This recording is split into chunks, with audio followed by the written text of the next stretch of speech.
नमस्कार, learn with अनितामा यहाँहरू सम्पूर्णलाई हार्दिक स्वागत गर्न चाहन्छु। म अनिता। आज पनि मैले एउटा भिडियो लिएर आइसकेको छु। थम्बनेलबाट हजुरले थाहा पाइसक्नु भएको छ। आशा छ यो भिडियोलाई पनि मन पराइदिनु हुनेछ। मन पर्यो भने लाइक, कमेन्ट, सेयर, सब्सक्राइब गर्न नभुल्नुहोला है त।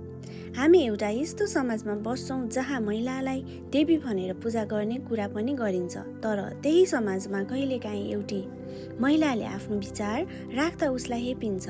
उसले आफ्नो निर्णय आफै लिन खोज्दा प्रश्न गरिन्छ।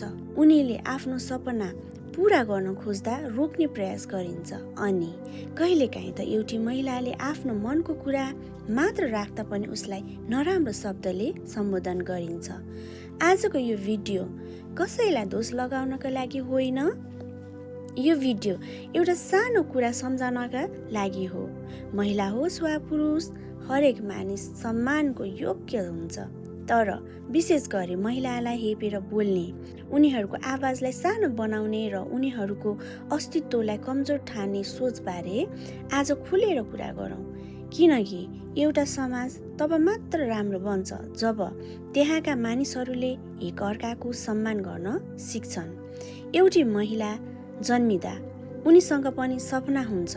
उनी पनि ठुलो भएर केही बन्न चाहन्छन्। उनी पनि पढ्न चाहन्छन्। उनी पनि आफ्नो खुट्टामा उभिन चाहन्छन्।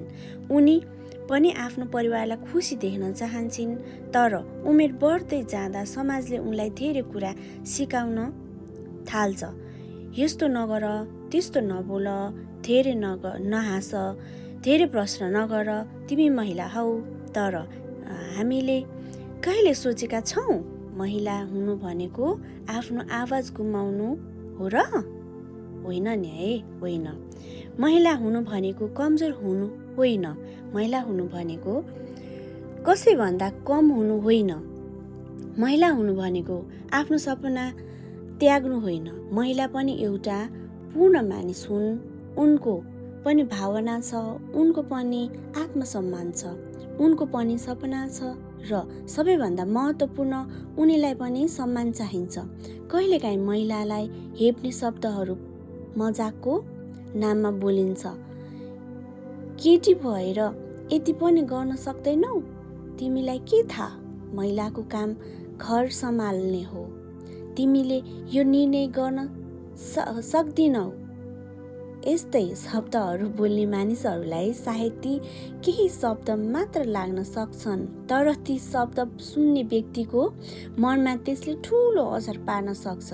हामीले बोलेको शब्द केही सेकेन्डमै हराउँछ, तर त्यो शब्दले कसैको मनमा छोडेको चोट धेरै लामो समयसम्म रहन सक्छ।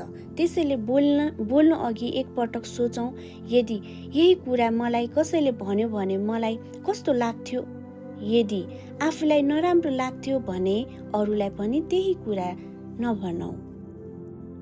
सम्मान दिन ठुलो पैसा चाहिँदैन, ठुलो पद चाहिँदैन, ठुलो शिक्षा चाहिँदैन।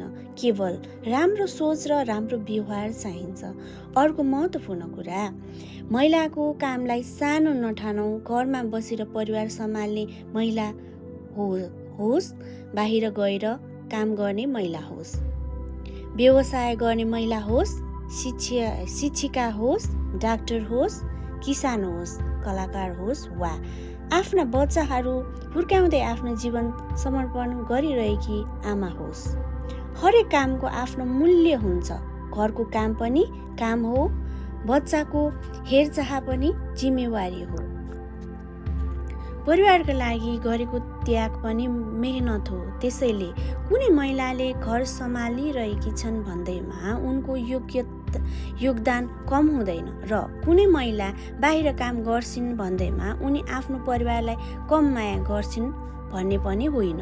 महिलाको जीवनलाई उनी आफैले रोजेको बाटोमा अघि बढ्न दिनु पनि सम्मान हो।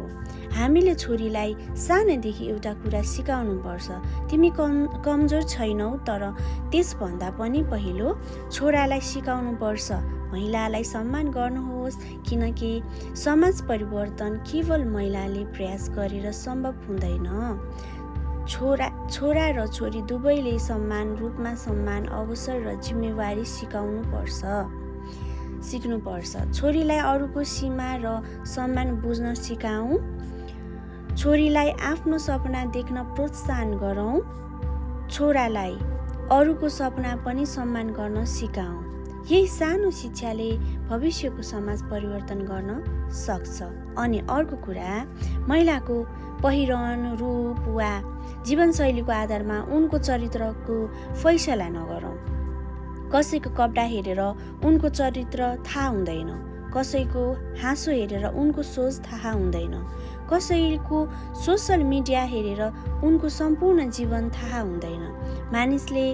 हामीले मानिसलाई बाहिरी रूपबाट होइन, उसको व्यवहार र चरित्रबाट बुझ्न सिक्नुपर्छ। कसैको बारेमा केही थाहा नभई टिप्पणी गर्नु सजिलो हुन्छ, तर त्यो टिप्पणीले उसको मनमा कस्तो असर गर्छ भन्ने हामीलाई थाहा हुँदैन। त्यसैले नबुझी निर्णय नगरौँ, नजाने टिप्पणी नगरौँ र मजाकको नाममा कसैलाई अपमान नगरौँ। कहिलेकाहीँ एउटी महिला आफ्नो अधिकारको कुरा गर्छिन्, आफ्नो लागि आवाज उठाउँछिन्, गलत कुराको विरोध गर्छिन्, त्यसपछि अरूलाई धेरै बोल्ने भनेर हेपिन्छ।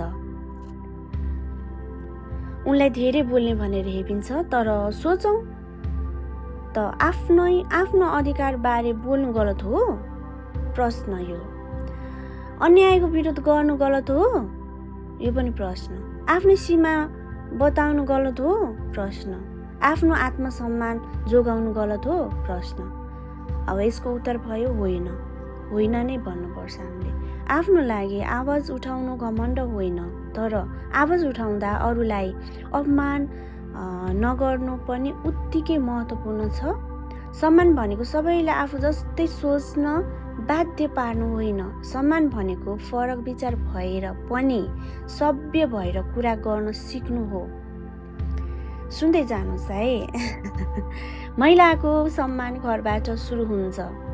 आमालाई सम्मान गरौँ, दिदीबहिनीलाई सम्मान गरौँ, श्रीमतीलाई सम्मान गरौँ, छोरीलाई सम्मान गरौँ, साथीलाई सम्मान गरौँ, सहकर्मीलाई सम्मान गरौँ र बाटोमा भेटिने अपरिचित महिलालाई पनि एउटा मानिसको रूपमा सम्मान गरौँ। किनकि सम्मान सम्बन्ध हेरेर बदलिनु हुँदैन। कुनै सम्मान सम्बन्ध हेरेर बदलिनु हुँदैन। कुनै महिला तपाईँकी आमा भएकीले मात्र सम्मानको योग्य होइनन्।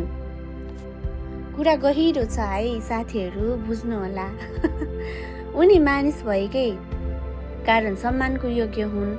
यो कुरा बुझ्न सक्यौँ भने समाज धेरै सुन्दर बन्न सक्छ। र महिलाहरूका लागि पनि एउटा कुरा, यदि कसैले तपाईँलाई हेपेर बोल्छ भने उसको शब्दलाई आफ्नो मूल्यको मापदण्ड नबनाउनुहोस्। कसैले तपाईँको सपना हाँसेर उडायो भन्दैमा त्यो सपना सानो हुँदैन। कसैले तपाईँलाई कम आँक्यो भन्दैमा तपाईँको क्षमता कम हुँदैन। तपाईँले आफ्नो जीवनमा अघि बढ्ने अधिकार राख्नुहुन्छ।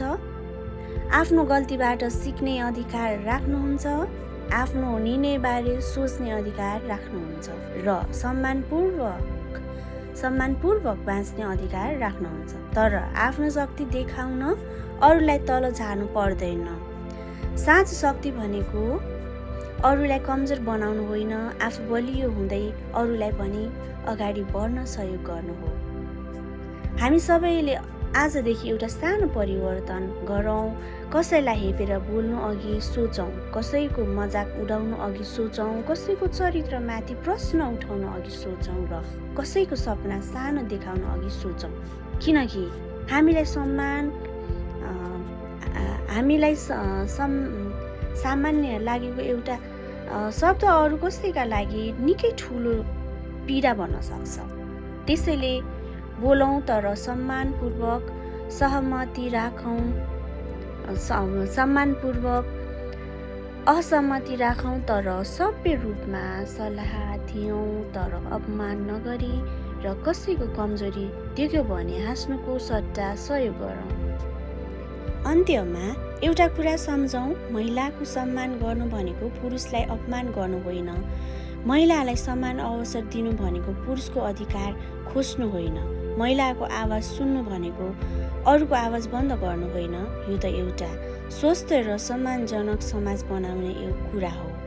हामी यस्तो समाज बनाउन चाहन्छौँ जहाँ छोरीले डराएर होइन, आत्मविश्वासका साथ आफ्नो सपना देखोस्, जहाँ महिलाले आफ्नो विचार राख्दा उनीलाई चुप लगाउने होइन, सुन्ने प्रयास गरियोस्, जहाँ घरको काम मानियोस्, जहाँ महिलाको सफलतालाई शङ्का होइन खुसीका साथ दियोस्, जहाँ कसैको रूप, कपडा वा जीवनशैली हेरेर उसको चरित्रको फैसला नगरियोस्, जहाँ पुरुष र महिलाले एक अर्कालाई प्रतिस्पर्धी होइन, एक अर्काको सम्मान गर्ने मानिसको रूपमा हेर्न सिकुन्।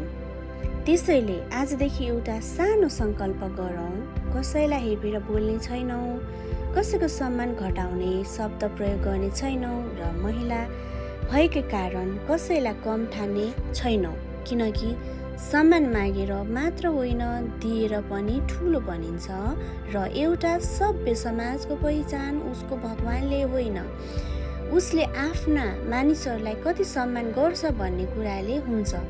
यदि तपाईँ पनि महिलाको सम्मानमा विश्वास गर्नुहुन्छ भने आज एउटा राम्रो शब्द कसैलाई भन्नुहोस्, आफ्नो आमालाई धन्यवाद दिनुहोस्, आफ्ना दिदीबहिनीको मेहनतको प्रशंसा गर्नुहोस्, आफ्नो छोरीलाई भन्नुहोस् तिमी जे बन्न चाहन्छौ मेहनत गर, म तिमी माथि विश्वास गर्छु।